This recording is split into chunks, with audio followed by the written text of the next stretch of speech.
আসসালামু আলাইকুম বন্ধুরা, আজকে আপনাদের সামনে হাজির হয়েছি এই যে ৫টি পেপার ক্রাফট আইডিয়া নিয়ে।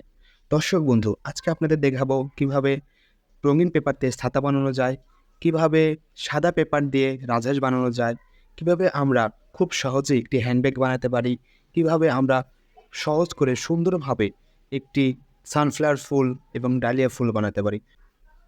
দর্শক বন্ধু, তাহলে আমরা ভিডিওটি শুরু করে ফেলি আর দেরি না করি।